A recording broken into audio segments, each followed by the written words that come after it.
আসসালামু আলাইকুম। এখন শুনবেন সংবাদ শিরোনাম। ভারতীয় সীমান্ত দিয়ে দেশে ঢুকছে জাল টাকা, চক্রের শিকড়। যমুনার প্রতিবেদন দেখে জাল টাকার বিষয়ে খতিয়ে দেখছে আইন শৃঙ্খলা বাহিনী, জানালেন প্রধান উপদেষ্টা। জয়পুরহাট ২ আসনে বিএনপির মনোনয়ন নিয়ে দুপক্ষের উত্তেজনা, মারামারি। সাতক্ষীরা ৩ আসনে ধানের শেষে প্রার্থীদের। জামালপুরের চরাঞ্চলে আইন শৃঙ্খলা পরিস্থিতির অবনতি, কয়েক বছরে চুরি ডাকাতির পাশাপাশি বেড়েছে হত্যাকাণ্ড, পুলিশ ফাঁড়ি স্থাপনের দাবি।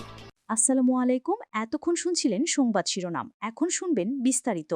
সীমান্ত দিয়ে দেশে জাল টাকা ঢুকছে, দেখতে অবিকল আসল টাকার মতো, হাতে ধরেও বোঝা যায় না। নোটগুলো আবার কচকচে নতুন নয়, দেখে মনে হবে কয়েক হাত ঘুরে আসা। এ চক্রের ফাঁদে পড়ে এরই মধ্যে নিঃস্ব হয়েছেন শেরপুরের হতদরিদ্র শাহিনা বেগম সহ অনেকেই। গেল ৫ মাসে এসব জাল নোট দেশে ঢুকেছে মাদক আর প্রসাধনী চোরাচালানের রুট দিয়ে। আর তাই বাংলাদেশ ব্যাংকের নির্দেশনা, সীমান্ত এলাকায় যেন বড় নোটের নগদ লেনদেন না করা হয়। এ নিয়ে অনুসন্ধান করেছেন আমাদের সহকর্মী আখলাকুস সাফা, সাথে ছিলেন হোসাইন শাহিদ ও আদিল মাহমুদ উজ্জ্বল, ছবি তুলেছেন লুৎফর রহমান। দর্শক, এ নিয়ে আমাদের একটি প্রতিবেদন আছে, সেটি আপনাদের দেখানোর আগে আমরা যশোরে যাব। সেখানে কথা বলছেন বিএনপি মহাসচিব মির্জা ফখরুল ইসলাম আলমগীর। পার্লামেন্টে চলে যাবে, সেই পার্লামেন্টে সেখানে নির্ধারিত হবে কিন্তু দুর্ভাগ্যের কথা, হঠাৎ করে দেখা গেল যে এই উপদেষ্টা কমিটি তারা একটা উপদেষ্টা মন্ডলী সভা করলেন। সভা করার পরে জনাব আসিফ নজরুল সাহেব জাতিকে জানালেন যে বিষয়গুলো এখনো সমাধান হয়নি সেগুলো সমাধান করার জন্য আমরা রাজনৈতিক দলগুলোকে 7 দিনের সময় দিচ্ছি। রাজনৈতিক দলগুলো হচ্ছে তাদের হাতের খেলনার মতো, এটা ঠিক হয়নি। আপনারা কথা দিয়েছেন, যার জন্য আপনারা প্রায়, আমি যা পত্রিকায় দেখলাম, 84 কোটি টাকা না কত টাকা, কোটি টাকা খরচ করে আপনারা এই 83 কোটি খরচ করে পত্রিকা দেখলাম এই আপনার ঐক্যমত্য কমিশন। কতদিন আপনি পাইতে থাকবেন? আপনি ব্যাংক পর্যন্ত চালাতে পারবেন, ব্যাংকেরও বাপের ক্ষমতা নাই যে ধরার মতো। এই যে এরকম সোতা থাকবে ভাই, এই যে এরকম দেখছেন, এই যে চিলচিল করতেছে এরকম। ওপাশ থেকে পাঠানো হয় জাল টাকার ভিডিও। এগুলো অন্য ভিডিও কিনা বা এআই দিয়ে বানানো কিনা বোঝা মুশকিল। কিছু জাল টাকার স্যাম্পল পেলে আরেকটু এগোবে অনুসন্ধান। স্যাম্পলের জন্য অ্যাডভান্স দিতে হবে হাসানের প্রতিনিধিকে, তার চাওয়া অনুযায়ী চলতে হচ্ছে আমাদের। এটা হচ্ছে বিকাশ পার্সোনাল নাম্বার, এটাতে টাকা পাঠিয়ে লাশ নাম্বারটা বলবেন। অ্যাডভান্স পেয়ে স্যাম্পল রিসিভ করার লোকেশন জানালেন তারা, তবে এটি এলো অন্য আরেকটি নম্বর থেকে। যে বুঝে নেবেন তার ছবিও পাঠাতে হলো তাদের, কিন্তু এতেও কাজ হলো না। নির্ধারিত দিনে লোকেশনে গিয়ে পাওয়া গেল না কাউকেই। পরের দিন বদলালেন 3টি স্থান। শেষমেশ ধৈর্য দেখে একজন দ্রুত চলে গেলেন 1000 টাকার কয়েকটি জাল নোট ধরিয়ে দিয়ে। জাল নোট নতুনই হয় এমনই ধারণা সবার। হাসানের লোক যেগুলো দিয়ে গেলেন সেগুলো কিন্তু কিছুটা ব্যবহৃতই মনে হচ্ছে। দেখতে অবিকল আসল টাকা।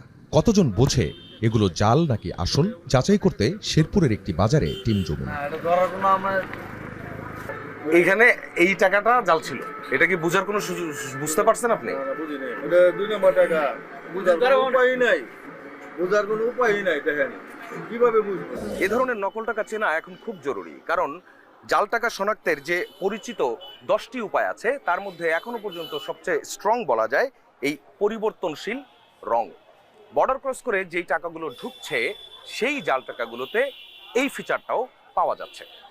মিলছে না শুধু ইউভি ফিচার, অর্থাৎ টাকার মধ্যে বেশ কিছু রশ্মি থাকে যেগুলো শুধুমাত্র মেশিন ছাড়া ডিটেক্ট করা সম্ভব নয়। এখন প্রশ্ন হচ্ছে, এই যে পরিমাণ টাকা ঢুকেছে এর সংখ্যাটা কত?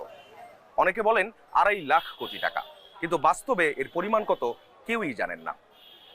এখন সবাইকেই সচেতন হতে হবে, না হলে ওই শাহিনা বেগমের মতো আপনিও হতে পারেন নিঃস্ব আর জয়পুরহাট 2 আসনে বিএনপির মনোনয়ন নিয়ে দুপক্ষের মধ্যে ধাওয়া পাল্টা ধাওয়া, মারামারির ঘটনা ঘটেছে।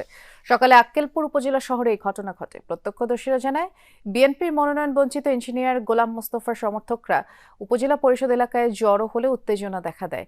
এ সময় বিএনপি মনোনীত প্রার্থী আব্দুল বারীর সমর্থকদের সাথে তাদের ধাওয়া পাল্টা ধাওয়া হয় এবং মারপিটে 2 জন আহত হন। আক্কেলপুর থানার ভারপ্রাপ্ত কর্মকর্তা জানান, জানান, সংঘর্ষের খবর পেয়ে ঘটনাস্থলে পুলিশ পাঠানো হয়েছে। বর্তমানে পরিস্থিতি স্বাভাবিক রয়েছে। সব অতিথি পাখিকে বিতাড়িত করে আমাদের রাজপথের নেতাদের দেওয়া হোক, যারা বিগত সময় ত্যাগ তিতিক্ষার মাধ্যমে এই রাজপথকে টিকে রেখেছিল। বলতে চাই, বাড়ি সারের বিরুদ্ধে কোনো রকম ষড়যন্ত্র বা অপপ্রচার চালানো দিব না। ধানের শীষের বিরুদ্ধে যারা অপপ্রচার চালাচ্ছে তাদেরকে আমরা এখান থেকে হটিয়ে দিয়েছি। এখন পর্যন্ত আমি যতটুকু জানতে পেরেছি, ধাওয়া ধার ঘটনায় 2 জন সামান্য আহত হয়েছে।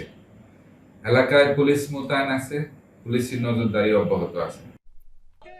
আমি আপনার প্রশ্নটি বুঝতে পারিনি, শুনতে পাইনি, তবে নিশ্চয়ই এখানকার পরিস্থিতি সম্পর্কে জানতে চেয়েছেন। আমি যদি এখানকার পরিস্থিতি উত্তপ্ত পরিস্থিতি বিরাজ করছে, আমি যদি বলা চলে, যিনি বিএনপির মনোনয়ন ঘোষণার পর এখানকার যিনি বিএনপির মনোনয়ন পেয়েছেন কাজী আলাউদ্দিন, এবং তার যে অপর প্রার্থী ছিলেন ডাক্তার শহীদুল আলম, তার কর্মী সমর্থকরা মনোনয়ন ঘোষণার পর থেকে কিন্তু বিক্ষোভ, সড়ক অবরোধ, বিক্ষোভ মিছিল সমাবেশ করে আসছে ধারাবাহিকভাবে। আজকে কিন্তু উভয় পক্ষের পাল্টাপাল্টি কর্মসূচি চলছে। একদিকে যিনি বিএনপির পক্ষ থেকে মনোনয়ন পেয়েছেন তার আনন্দ মিছিল, অপরদিকে মনোনয়ন বঞ্চিত ডাক্তার শহীদুল আলমের পক্ষের কর্মী সমর্থকরা সড়ক অবরোধ করে বিক্ষোভ মিছিল সমাবেশ এবং কালো পতাকা মিছিল করছেন, এবং এটিকে ঘিরে একটি উত্তপ্ত পরিস্থিতি বিরাজ করছে। আমরা একটু অল্প কথাই জানতে চাই, আপনারা কোন দাবিতে আজকে এই আন্দোলন করছেন?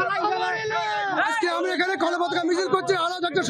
অবনতি ঘটছে প্রতিনিয়ত।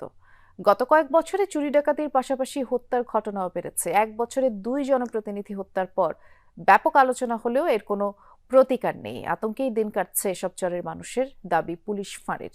সংশ্লিষ্টরা জানালেন, চরের আইন শৃঙ্খলা পরিস্থিতি স্বাভাবিক রাখার চেষ্টা চলছে।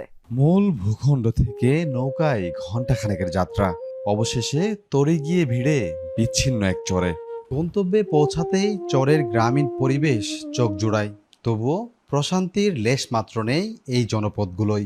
বিদ্যুতের সংযোগ গেছে অনেক দিন আগেই, তাই সূর্যাস্তের পর চরগুলোই হয়তোবা অন্ধকার নেমে আসে না, কিন্তু আতঙ্ক পিছু ছাড়ে না। গরু বাছুর পাইলা খাওয়া আমাদের খুব কষ্ট হয়।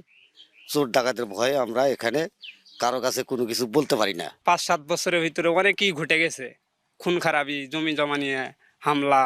জামালপুরের চরাঞ্চলগুলোতে এমন অনিশ্চয়তা নিয়েই বসবাস স্থানীয়দের। গত 1 বছরে দুর্গম এসব চরে 3টি হত্যাকাণ্ড হয়েছে, যার মধ্যে 2 ইপু সদস্যের হত্যা সাড়া ফেলেছিল গোটা জেলায়। চরাঞ্চলের আইন শৃঙ্খলা পরিস্থিতি অবনতির দিকে যাচ্ছে। হত্যা, ডাকাতি, চুরি, ছিনতাইয়ের ঘটনা বেশি ঘটছে। চরের আইন শৃঙ্খলা পরিস্থিতি স্বাভাবিক রাখার জন্য ফাঁড়ির পাশাপাশি কমিউনিটি এবং বিট পুলিশিং